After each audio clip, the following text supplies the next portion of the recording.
Item 4 is rail reform matters, and this picks up on the submissions that Transport for the North made to the William Review over the last year and a half or so, and really setting out our ambition for rail reform and, in due course, further devolution in the North. So we made our inputs to the Williams Review. We're obviously still awaiting a white paper. We do think that is due in the next few weeks, but we don't have a firm date for that from the government. Clearly, COVID is affecting the timing of things like this.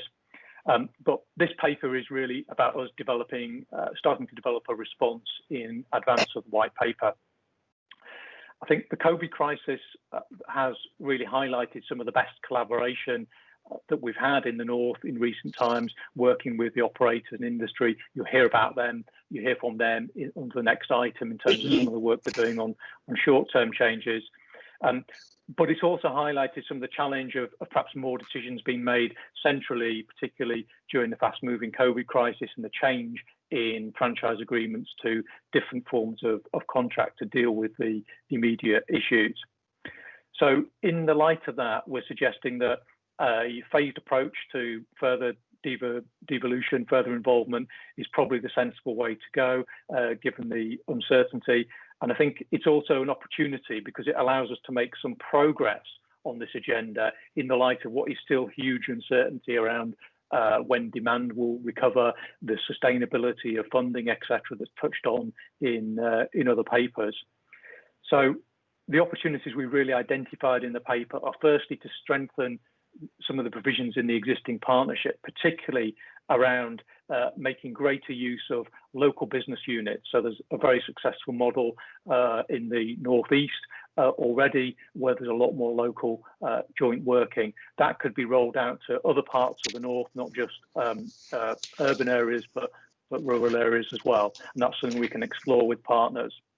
I think there's also an opportunity to expand the defined Transport for the North matters under the partnership agreement with DfT to ensure you're getting more input on the right items.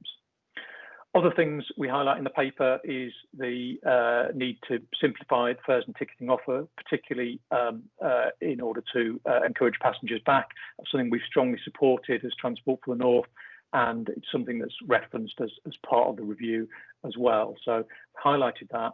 And finally, building a stronger relationship with Network Rail. We have representatives from Network Rail on the call today, but Network Rail are clearly going to already have a big role in the industry, and things like the devolution within Network Rail to their regions, making them more accountable to local people, implies that we need a very, very strong relationship with Network Rail as the infrastructure provider going forward.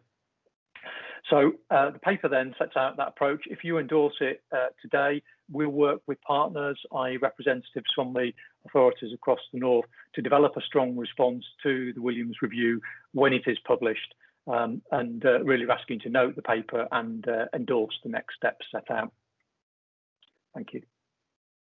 Brilliant, thanks for that, David. I'm not seeing any indications to raise any points, but anyone is welcome to do so if they wish to.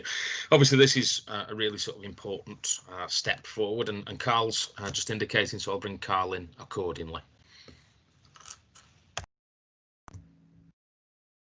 Thank you, Chair. I think we would all agree on this committee that it's right and proper that elected leaders from across the North are involved in these major decisions, and I think obviously we're closer to the residents and the passengers who have first-hand experience of travelling right across the North. So first of all, I'd just like to sort of reiterate that element of the report. For me, it's vital that we're involved at the heart of any decisions that affect us, and I think that's the sort of sentiment that the Real North Committee and the Transport for the North Board was set up all those many years ago. I just wanted to reference specifically the part of the report that refers to the North East Rail Management Unit, and just to ask the committee really for some support, because I think there's a big opportunity here in the North East with the structure that we've got to be able to pilot some of the work, in particular around the Northumberland line, and looking at service specification and future contract management, and using that structure that we have in the Northeast to be able to get greater local democratic control and accountability over some of the rail services. I'll just end there, Chair. Yeah, brilliant. Thanks for that, Carl. And I think we all sort of strongly support all the things that you just said there. And Heather's indicated, I'm not sure it's on a similar point or something different. But yes, sorry, I'll just switch this. I'll just switch this phone off. Sorry about that. Notes. Yes, just to follow on from what Councillor Marshall's saying, obviously the North East Regional Management Unit is working very well, and the Tees Valley Combined Authority really are pleased that it is mentioned within the report, and I think it's something that probably can be rolled out in other areas. It is important that locally we do have an input, and I think this unit is working extremely well. Brilliant. Thanks ever so much for that, Heather. Obviously endorse both of what Carl and Heather have just said, because I think this is a really important moment. We've been waiting for a very long time for the Williams report to find its way into a white paper from government, and it's vital that we have a very strong response as Transport for the North, representing 15 million people right across the north of England. And obviously in working up that response, things like the kind of business units that are being used in the North East may well be a very sort of suitable and appropriate way of having an even more localised approach for passengers and local economies right across the north of England. And I think none of us would ever tolerate a situation of going back to a situation where rail services were being decided by diktat in Whitehall, because quite frankly those models just didn't work in the past. So we need to have something that's certainly more focused on the needs of kind of local people and local businesses across the north of England going into the future. Okay, if we can then endorse those recommendations, if that's agreed.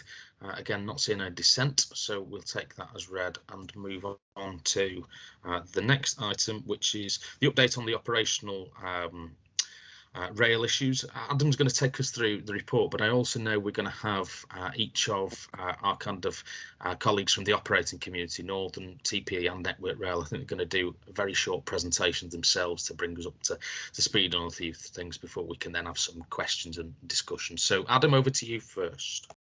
Thanks, Chair. So as noted in the report, as part of the Rail North operations group that we have, we've developed a set of principles to guide the industry in how we deal with the resource uncertainty and the unpredictability that we have at the moment. So we'd welcome any feedback from members on those principles as we go through. The report also asks the committee to support the North East in strongly promoting the retention of 2 trains per hour north of Darlington on TPE's North East services for the upcoming East Coast Mainline consultation, which TFN will no doubt put an input and individual authorities as well. Just to note that is separate from the additional service that runs currently between Redcar via Middlesbrough, so that's on top of that. Lastly, as a result of lockdown, resource availability continues to be a key challenge, and several operators have had to look to make some changes over the next few weeks. So the changes are designed to provide deliverable, resilient timetables that meets the current demand and the operational requirements, such as driver training. But obviously the key difference this time is the ability to step back up quickly in just a matter of weeks if demand requires it, and particularly in light of school travel and how that will be affected potentially as we come out of February half term and other changes. So the North of England Contingency Group, which includes officers, representatives from all your areas, were briefed yesterday on the detail of the changes. So please see your officers for that detail. But I will give a quick summary of those not on the call, and then I'll leave those on the call to talk about some of the detail. So as you're probably aware, Hull Trains and Grand Central have again suspended their services. LNER, Avanti, and East Midlands Rail, they'll all be amending services over the next coming weeks. Cross country will be amending train lengths only to meet demand, and also there'll be some strong communications from each of those operators, both to local stakeholders, but importantly to passengers in advance, so that they're aware of the changes.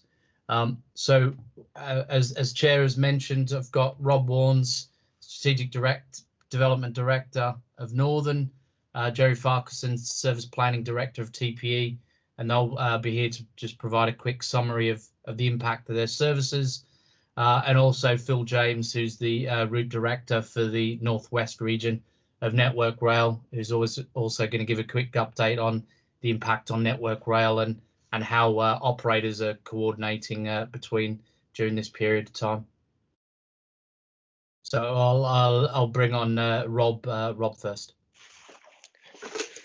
Good morning, Chair. Good morning, everybody. In response to the government's latest lockdown announcement last week, we were asked to consider revising our timetables to reflect a significant drop in demand. So far, since lockdown, it's not gone down as far as the levels we saw last spring, but we have seen a significant step down at the back end of last week and early this week. So we are replanning our timetables to be able to deliver something that's reliable and resilient through the lockdown period. We need to take into account that some of our available staff that we rely upon to operate our services, we will have a reduction in staff available. We've seen significant increases in people self-isolating, the recent instructions for more shielding, and people that are actually sick with COVID. So from next Monday, the 18th, we are putting in a timetable that is similar to the one we operated back in July. So that is a reduction on some routes. We have put that plan in initially for 4 weeks, which takes us through to the middle of February, when we believe government will make some fresh announcements on schools. And as Adam said, we have been asked that anything we put in, we can try and reverse out or at least modify within a further 2-week timescale. So if government does announce in February that schools will be reopening, we will be looking at layering some trains back in that were particularly useful for getting our kids to the schools. So it's a similar operation to what we had in July, which is on most of the routes. It's still the sort of mainly hourly operation, but on some routes we are dropping in frequency. Plan applies Saturday as well as Monday to Friday, but Sundays will remain unchanged because of the low levels we operate on Sunday. So in summary, we're trying to operate best service we can with an increased challenge on our driver and conductor and engineering resource base, but a service that is still useful to get key workers and critical workers to make the essential journeys.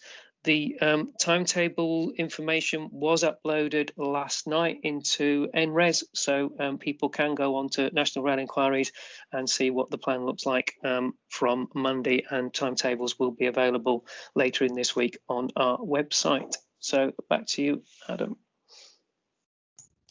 Thanks, Rob. If I bring in Jerry from TPE. Thanks, Adam. Good morning, Chair. Good morning, everybody. From a TransPennine perspective, we are not planning to amend our timetable at this time.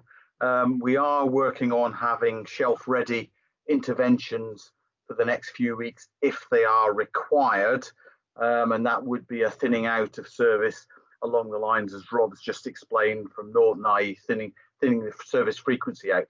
But at this stage, we're not planning any service decrement, but we will keep you and your officers informed as the position develops over the next few weeks. Thank you. Adam? Thanks, Jerry. I bring in Phil from Network Rail. Yeah, good morning, everybody. So in line with Rob and Jerry's update, we've been working with our train planning colleagues to facilitate these amendments in the timetables. We're currently seeing across Network Rail for the north of England around a 5% absence gap. That's either people that have been tested as positive for COVID, whether those are self-isolating or whether they're clinically vulnerable. And at present, that gives us no risk to our current maintenance operations or renewals activities across the north of England. We are seeing spikes in certain areas, and that's in line with government reporting. As a result of that, our focus is currently on assuring ourselves that our COVID secure locations are still fit for purpose. And that includes our joint control rooms where we have colleagues from TPE, Northern and Rail. That includes our stations as well. And we're also gaining assurances on our staff behaviours as well. So maintaining that social distancing, using PPE for the critical tasks that they carry out. We have seen some colleagues in Network Rail recently trial the lateral flow tests at critical locations, and we are expecting delivery of those very imminently. That will enable us to manage attendance for work for colleagues in our critical locations that have been contacted through track and trace, and that allows us to bring people into work. We'll also be picking up some voluntary testing to recognise those that may be asymptomatic. In terms of our station, we have seen, in line with what Rob said from Northern, we have seen numbers decrease, but we haven't got to the same levels as we saw in July last year. So people are following the latest government advice, and we're using our social media platforms to give confidence in our cleaning regimes and that our stations are safe for those key workers and those that are critical to using transport at this time. And that's it for Network Rail. Thanks, Phil. That's it from me, Chair. Yeah, thanks ever so much for that. And can I just sort of start before I bring everyone else in, just to thank sort of Phil, Rob and Jerry and all of their teams for all the hard work that they're doing. I really appreciate how challenging, particularly with the staffing resource element, because of people being ill or kind of having to self-isolate, how difficult it is to put together a resilient railway service. Equally, would ask that you pass on our kind of thanks as well to all of your frontline staff. COVID is really, really tough and very, very stressful for people that are doing those kind of vital key worker roles to sort of maintain essential journeys. So if you can make sure you pass that on, it very much is appreciated by all of us across the north on behalf of all the travelling public in the north. Have we got anyone that wants to kind of ask any questions or kind of raise any comments? I'm not seeing any indications at this stage. If not, oh, sorry, Heather, Yes, I just wondered whether I could ask Rob. He did say that notification of the new timetables had been sent out yesterday. I haven't actually seen that. Obviously on behalf of Tees Valley, I'm concerned about the Darlington Saltburn line. Okay. So we sent out some summary to all the local authorities yesterday who joined us on a TFN contingency call yesterday morning, and Tees Valley was represented. Tees Valley then had further conversations with our regional team in the afternoon. So your guys are aware of the drop in frequency, but we are maintaining an hourly service between Saltburn, Darlington and Bishop Auckland. And the timetables have, as I say, gone on to national rail inquiries overnight, so people in your region and your constituents can see what train service they're getting next week via national rail inquiries. Okay, I appreciate that. Obviously, I was involved in quite a lot of work yesterday for COVID, so I'll get caught up today. Thanks for that, Rob. Thank you. Thank you. Brilliant. Is there anything else anyone wants to raise at this stage? If not, if we can just sort of note the report and the recommendations that are with it, and obviously just continue to sort of thank our operator colleagues and look forward to working with them over the kind of weeks and months ahead. Okay, let's move on then. Item number 6 is planning for the future. I think David's going to take us through this report. Yes, thanks, Chair. This report deals with a couple of issues, and the first one is what we're calling a roadmap to recovery. And really, this is about life after COVID, or as things start to return to normal. Clearly, people are not travelling, as we've just heard, so much at the moment. But in previous meetings, you've discussed the need to have a plan to ensure that we can encourage people back at the right time and people can come back to rail with confidence. Confidence was the key message, I think, from the previous meetings of the committee earlier in the year. That was an issue that you felt had really been dented in terms of passengers, obviously with a number of lockdowns, encouraged not to travel unless essential. So actually getting people to come back and get back into the habit of using the railway. So the report also highlights the extra government funding that's going in to keep the railways running, which is obviously very, very welcome, but it does present potentially an ongoing challenge when you look at the numbers involved. It's something like 3 times the amount of subsidy that was going into some of the old franchises for a much reduced numbers of passengers. So clearly, sustainability in the long term is about building that demand and patronage back up and bringing in more revenue to offset that significant subsidy line. There's lots of uncertainty about the length of time for demand to recover. We are plugged in and tuned in to a lot of industry forecasting and scenario planning. I think the truth is it's unprecedented and nobody really knows, but there are some good scenarios out there. I think aside from that, because they are only scenarios and forecasts, it's really about us having a plan to encourage people back to rail and do that in a sustainable way. So we've taken the themes that you discussed at previous meetings and really fleshed that out into this roadmap. And you'll see from the diagram in Appendix 1, there's 6 core themes. So recovery of demand. So that's partly about adjusting services to demand. We're seeing an adjustment downwards in some cases, as Rob has outlined on Northern, but also importantly, as we said, how quickly those services can be stepped back up, and a plan to step back up. This is only a temporary issue to deal with the lockdown and staff availability. We've then got rebuilding confidence as the second theme, and really essentially we think that is all about communication. So there's a couple of different phases of communications messaging suggested that will be needed as people come back to rail there, and that could also include offering promotions, fares and ticketing promotions, that sort of thing, to encourage people back. Improved performance, we've talked about that under the last item, and one of the big benefits of less people travelling and less trains on the network is much better performance. The key thing here is how do we maintain that? So clearly we don't want to go back to some of the performance we had after May 18. So working with the operators to make sure the timetables as they're ramped up are resilient. We don't overcommit services to infrastructure that can't cope with them. So a whole theme around that. Fares and ticketing is the next theme, and that is particularly focused on rolling out flexi seasons. Again, Northern and other operators have made a good start, and Northern will be rolling that out further, but also commitment to moving to pay-as-you-go, bank cards, that sort of thing. Piloting those is all part of the strategy we've set out there. As you know, Transport for North has been very active in promoting that work, and we want to see that rolled out across the North over the next few years.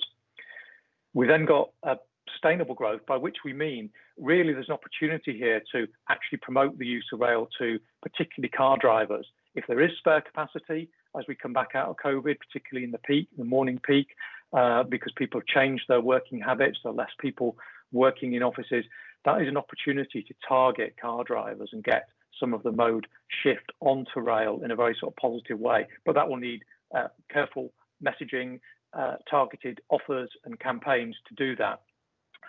And item 6 is around the investment plan. And I think really important thing here, this plan does need underpinning by investment in infrastructure and fares and ticketing and so on. And it's about short-term investment to get the railway on a more sustainable footing in the long term. If you remember, the whole ethos of what Rail North has done over the previous franchises was about improving the offer, growing the market, and ultimately reducing the subsidy. And in a way, the COVID recovery is a similar situation. We have got a situation where we need to grow the market and grow revenue, and that needs some investment in the short term to do that. So we've highlighted the investment pipeline. So if you're happy to endorse this today, we will develop it into a more detailed action plan and set out the initiatives that flow from it. We will submit that to the Rail North Partnership Board, the Department for Transport, as our input to the recovery, and we'll work with the operators on some of the details of the particular campaigns and promotions, etc. There's just a couple of other items in the report to highlight. There's the business planning. We're still in discussions on next year's budget and business plan. There will be discussion at the TFN board meeting later in the week on that, so we're not in a position to finalise that yet. So that's still ongoing. And finally, there is an updated forward plan for the committee. If there are any further items you want to commission as a committee for future meetings, then you've got an opportunity to request that on us today. So we're asking you to endorse the roadmap to recovery, note the position on the business plan, and consider the forward plan. Thank you. Brilliant. Thanks for that, David. Is there anything any questions you want to ask? Anything you want to raise, particularly in terms of any future papers that they want developing? Carl? Yeah, Chair, thanks. I just think it's important that we acknowledge, which I'm sure we all do, the importance that the rail industry is going to play as we come out of this awful pandemic, and as we look to kickstart the economy and recover the economy from the deep recession that we're in. Make no bones about it.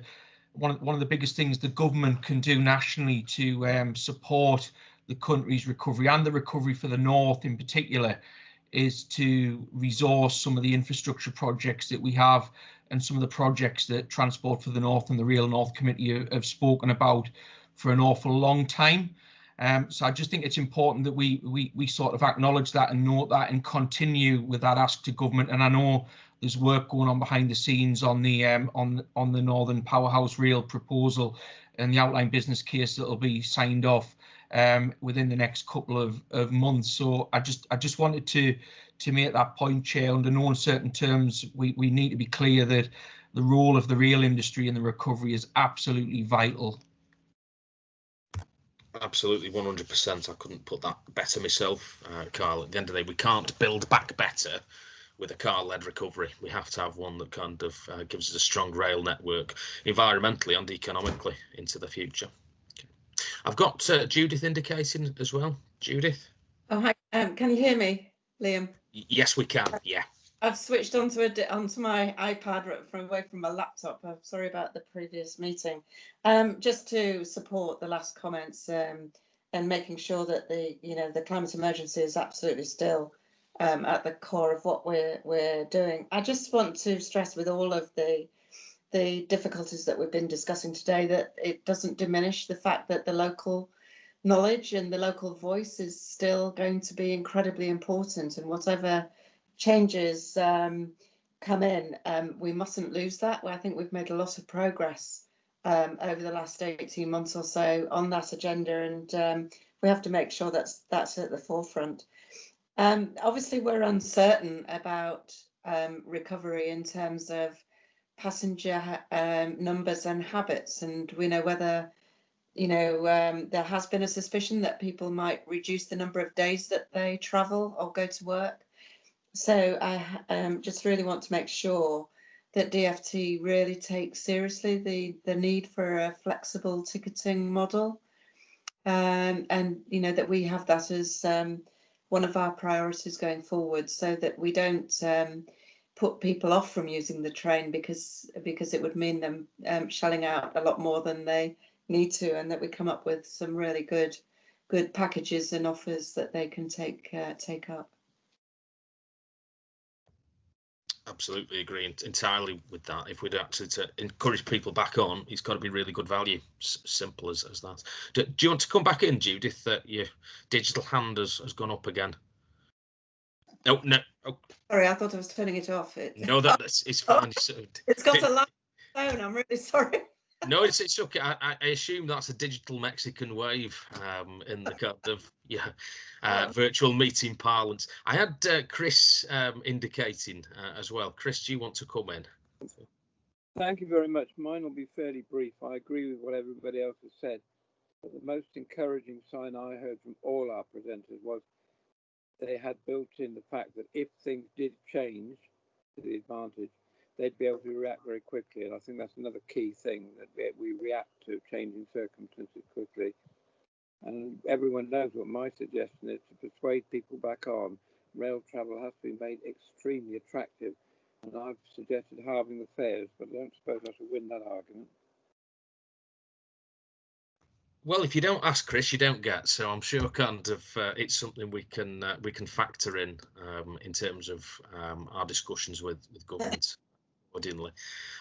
David, is there any of those points you want to come back on? Because I think that's a strong endorsement of all the kind of principles in the paper and fleshing up the kind of that plan of how we want to kind of build back better. But do you want to come back on anything? Well, just really say thanks for the endorsement. We'll work that through. I think it's something we, if this is now the endorsed plan, we'd want to bring this back to the committee at future meetings and show progress or where we need further support on some of those measures. There's quite a lot in the plan, but I think a real push is needed and it does need the input from train operators. I've talked to operators, particularly Northern, about some of the promotional opportunities, and they're looking for our support to bring these things through their business plan, and TransPennine Express will be similar as well. So we'll work with the operators and industry to work up the right type of things and the right messaging at the appropriate time. It's hard to say what that is now, but as we move out of lockdowns, we'll make sure we bring these things forward. Okay, excellent. Thanks for that, David. Well, in that case, if we can just agree the recommendations in the report, and I'm not seeing any kind of dissent, so we shall take that as agreement. Moving on then, the seventh item is obviously the exclusion of press and public. So if I can move the relevant motion accordingly and wait for Gary, can you confirm to me when the recording switched off and anyone that shouldn't be with us is no longer with us